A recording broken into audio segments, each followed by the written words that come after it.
नमस्कार, सुप्रभात। सभी बड़ों को प्रणाम, छोटों को प्रेम। Very good morning to all of you. स्वागत है आप सभी का आपके अपने यूट्यूब चैनल अभिवानी में और मेरा नाम है अभिषेक ए शर्मा। आज है 27 नवंबर 2024, दिन है बुधवार। चैनल पर आए हुए सभी नए सब्सक्राइबर्स का बहुत बहुत स्वागत है आपके अपने चैनल पर। धन्यवाद, आभार आपने सब्सक्राइब किया उसके लिए। तो जो हमारे साथ पहले से जुड़े हुए हैं और खेल रहे हैं वो तो एक्सपर्ट बन ही गए हैं। आप सब जो नए आए हैं आप सबको बताना चाहूँगा कि दैनिक भास्कर वालों का एक क्विज चलता है। वीकली क्विज़ है, साप्ताहिक क्विज़ है, बुधवार को आता है। अभी जो है इनके लगभग 3 क्विज़ चल रहे हैं। एक बुधवार को आता है, एक शनिवार को, एक रविवार को। तो ये बुधवार वाला है और नाम है इसका मधुरिमा क्विज़। इसमें 10 विजेताओं को 2-2 हज़ार रुपये मूल्य के इनाम मिलते हैं। तो कुछ लोग जो है इसको इस तरीके से प्रमोट करते हैं कि आपको जो है 20,000 रुपये का इनाम मिलेगा, लेकिन ऐसा होता नहीं है। 10 जनों को 2-2 हज़ार रुपये के मिलते हैं। वो क्या प्राइज़ होगा जब आप जीतते हैं, दैनिक भास्कर वालों का फ़ोन आता है आपके पास उसी दिन या अगले दिन विजेता लिस्ट में नाम आने के, वो आपको फ़ोन करके सब बता देंगे कि आपको क्या प्राइज़ मिलेगा और कैसे मिलेगा। क्विज़ खेलने के लिए जो है आपको इस QR कोड को स्कैन करना होता है। किसी और के दिए हुए लिंक से आपको कभी नहीं खेलना है कोई भी क्विज़, आपके जीतने के चांसेस चले जाते हैं। तो इसको आप स्कैन करेंगे, लिंक जो आपको स्क्रीन पर दिखाई देगा उस पर क्लिक करके रीडायरेक्ट होकर आप नए पेज पर पहुंच जाएंगे, जहां अपनी डिटेल्स भर के क्वेश्चंस के आंसर सबमिट करके आप जो है लकी ड्रॉ में एंटर कर जाते हैं। क्विज़ की टाइमिंग की बात करें तो आज रात्रि में 12 बजे तक ये लाइव रहता है। तो आज रात को 11:59 तक आप कभी भी खेल सकते हैं। विजेताओं का चयन जो है लकी ड्रॉ के माध्यम से किया जाता है, सभी क्विज़ की तरह। जो भी इसमें लाखों करोड़ों जने भाग लेंगे उसमें से रैंडमाइजर सॉफ्टवेयर द्वारा लकीली जिनका भी नाम लकी ड्रॉ सिस्टम में आ जाएगा, लकी ड्रॉ में आ जाएगा। लकी ड्रॉ का मतलब ही होता है लक का ड्रॉ। तो उन 10 विजेताओं को ये प्राइज़ मिलता है। तो इसलिए जो है आपको अपने जीतने के चांसेस बढ़ाने के लिए आपके घर में जितने फ़ोन नंबर हैं सबसे खेलें, अलग अलग समय पर खेलें, सुबह दोपहर शाम रात, इस तरीके से करके। इससे जो है आपके जीतने के चांसेस बढ़ते हैं, क्योंकि इतने लोगों में से 10 जने चुने जाना, तो जिसकी जितनी ज़्यादा एंट्रीज जाएंगी उतना ज़्यादा उसके चांसेस रहेंगे। अभी क्विज़ खेलेंगे उससे पहले जो है मैं आपको विजेताओं के नाम बता देता हूँ। पिछले सप्ताह के हैं, ये एक वीक के अंतर पर ही आते हैं। जैसे आज जो खेल रहे हैं वो अगले बुधवार को आएंगे। तो पहले विजेताओं के नाम बता देता हूँ जिसका आप बहुत वेट करते हैं, फिर उसके बाद क्विज़ खेलेंगे। पहला नाम है इसमें अमित कुमार का, 50644। ये मोबाइल के आखिर के 5 अंक होते हैं। 50 644। देवांश मेहता 49709 49709। नेहा कश्यप 59910 599 10। प्रीति 33059 330 59। संगीता गंगरेड 26159 261 59। सुरेश कुमार माली 95256 95 256। विशाल यादव 76328 76328। विष्णु प्रसाद चौहान 18519 18 51 9। अरुणा 90913 90 913। और सुरेश हैं 44951 44 951। तो ये हैं 10 भाग्यशाली विजेता, इनको दैनिक भास्कर की ओर से हार्दिक बधाई। आपको दैनिक भास्कर की टीम कांटेक्ट करेगी आज या कल में, आपके पास फ़ोन आएगा। फ़ोन का ध्यान रखिएगा, यदि नहीं आता है तो विदिन 1 वीक आपके पास फ़ोन आ जाएगा। तो आप जो है उनसे पूछ सकते हैं कि आपको क्या प्राइज़ मिला है और वो कैसे मिलेगा। आपको दैनिक भास्कर ऑफिस जाना है या कोरियर से घर पे मिलेगा, ये सब डिटेल जो है वो आपको दे देंगे। और जब भी फ़ोन आए तो पूछें अवश्य। तो अब जो है QR कोड को स्कैन कर लेते हैं और वहीं चलते हैं जहाँ से हम क्विज़ खेल के आंसर सबमिट करेंगे। उससे आपको जो है चेक भी हो जाएगा कि मैंने आपको सही बताया नहीं बताया। और हाँ, दैनिक भास्कर वालों का ये क्विज़ चलता है जो मैंने अभी आपको बताया था, वीकली क्विज़ शनिवार को जो आता है स्पोर्ट चैलेंज क्विज़। तो ये उसके विजेताओं के नाम आ गए हैं। मैंने कम्युनिटी में पोस्ट कर दिया था, आशा आपने देख लिया होगा। जो नहीं देख पाए वो ये देख सकते हैं। ये मोबाइल नंबर हैं, आखिर के 4 अंक हैं और ये उनके जगह के नाम हैं। आपसे भी दैनिक भास्कर की टीम जो है कांटेक्ट कर चुकी होगी। अपने फ़ोन का ध्यान रखिए। तो ये हो गया। बाकी एक दैनिक भास्कर का ये फैमिली क्विज़ है जो कि रविवार को चलता है। इसके विजेताओं के नाम अगले रविवार को आएंगे। और बाकी ये सभी क्विज़ के वीडियो आपको चैनल पर मिल जाएंगे। ये अमेज़ॉन का क्विज़ है, ये नया आया है, ये खेल लीजिए, आपकी जनरल नॉलेज अच्छी होगी और कई सारे आप प्राइजेस भी जीत सकते हैं। अब जो है हम चलते हैं मेन होम पेज पर मधुरिमा क्विज़ खेलने के लिए। तो देखिए, जब आप लिंक पर क्लिक करते हैं तो रीडायरेक्ट होकर आप इस होम पेज पर आ जाते हैं। वही सभी डिटेल्स यहाँ पर लिखी हुई है जो मैंने आपको बताई थी।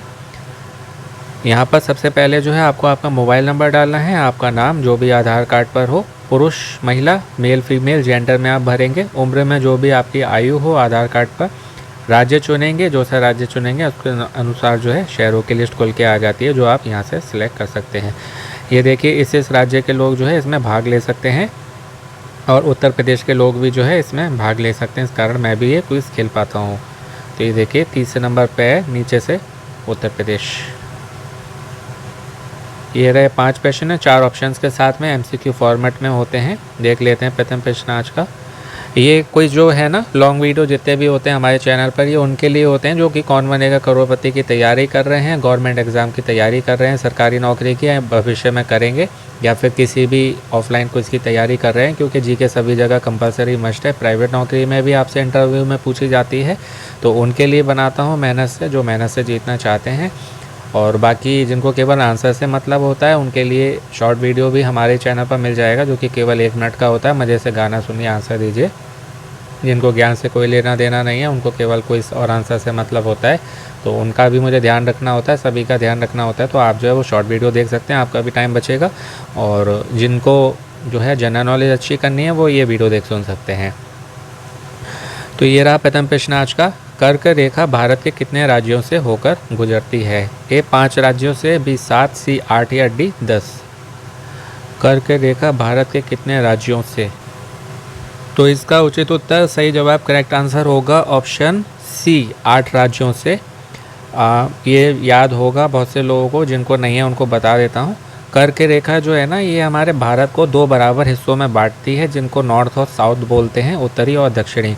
इसको याद करने का एक बहुत अच्छा तरीका होता है जिसको ट्रिक बोलते हैं, मगरमच्छ झपटा 3 पर।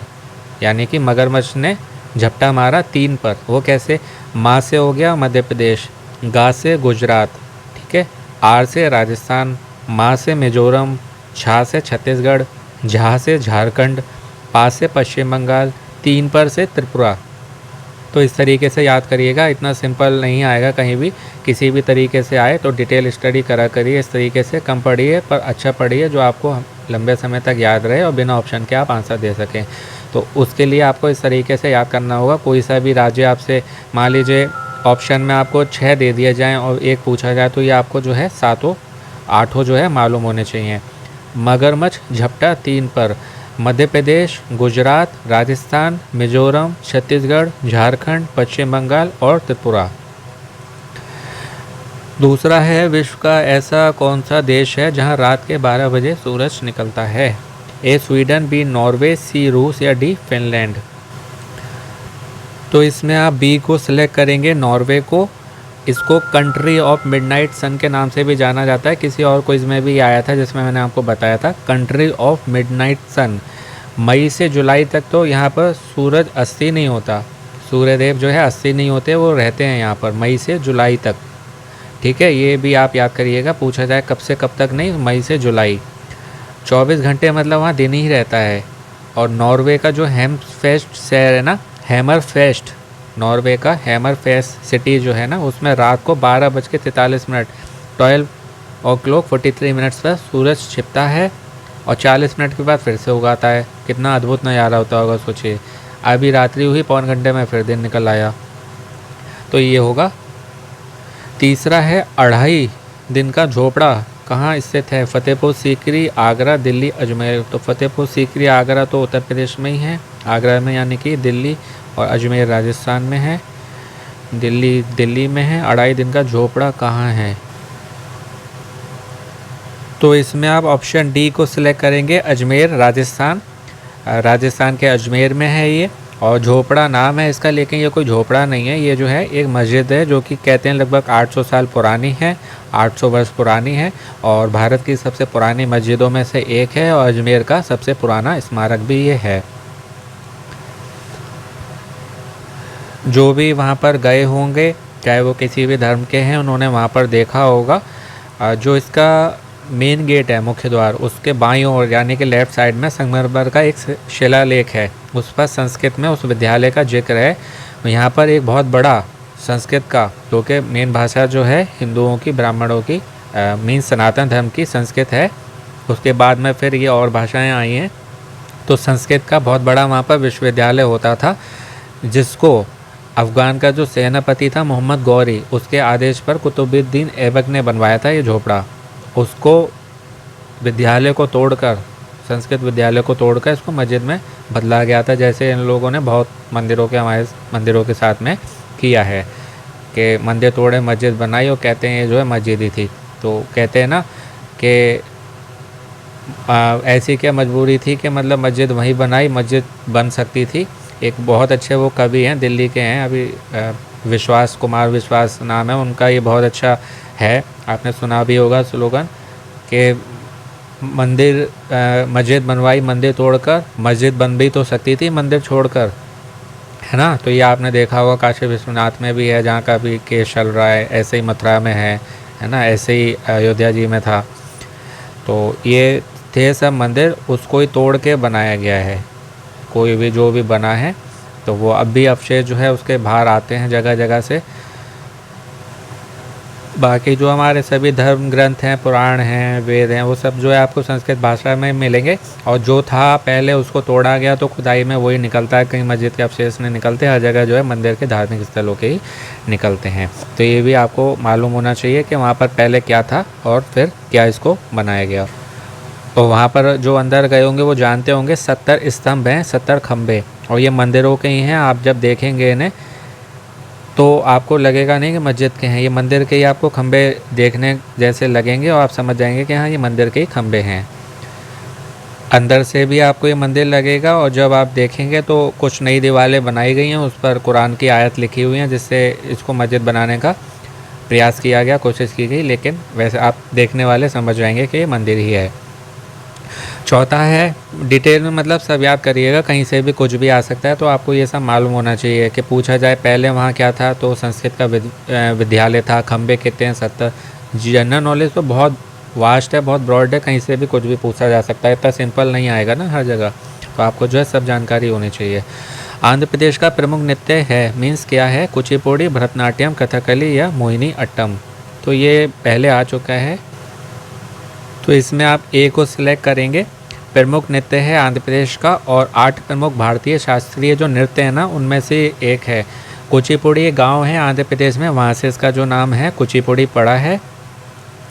और हमारे जो प्राचीन हिंदू संस्कृत ग्रंथ है नाट्यशास्त्र में भी इसके बारे में जिक्र है, और शोभा नायडू ने इस नृत्य को कहते हैं उसमें लाया था, प्रभाव में लाया था, शोभा नायडू जी ने कुचिपुड़ी नृत्य को।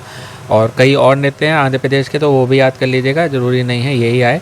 विलासिनी नाट्यम, आंध्र नाट्यम, भामा कल्पम, वीर नाट्यम, दप्पू, टप्पेता गुल्लू, लंबाड़ी, धीमसा, कोलट्टम और बुट्टा बोम्बुल, बुट्टा बोम मलू, बुट्टा बोम मलू, ये भी नृत्य हैं आंध्र प्रदेश के। तो इनमें से कोई आए तो आप समझ जाइएगा आंध्र प्रदेश की बात हो रही है। पांचवा अंतिम प्रश्न है, प्रबुद्ध भारत पत्रिका की शुरुआत किसके निर्देश पर हुई थी?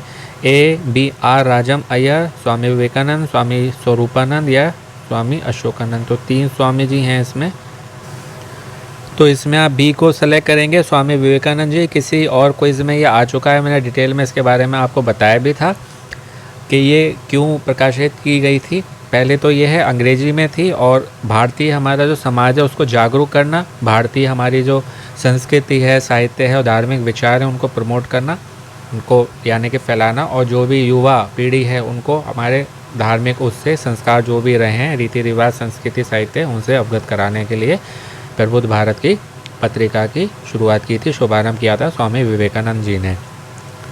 अब जो है एक बार सबमिट करने से पहले आंसर टैली कर लेते हैं, क्योंकि सबमिट हो गया फिर चेंज नहीं हो सकता है, तो अच्छे से 4-5 बार चेक करके तभी टैली करके आप सबमिट करा कीजिए।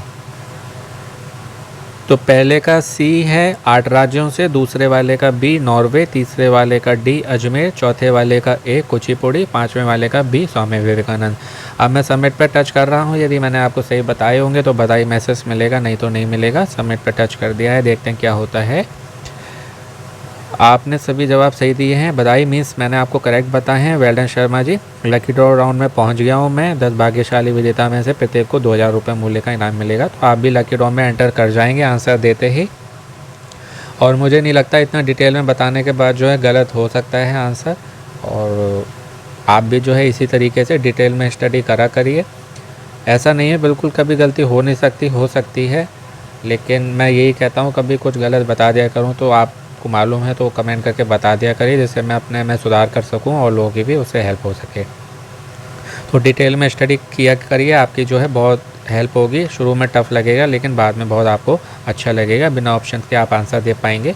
और कभी भी जो है आप गवर्नमेंट एग्ज़ाम की तैयारी करेंगे या कर रहे हैं, कौन बनेगा करोड़पति में या किसी भी रियलिटी शो में जाना चाहते हैं ऑफलाइन, को सभी जगह जो है जीके कंपलसरी मस्ट है, तो आपकी हेल्प होगी।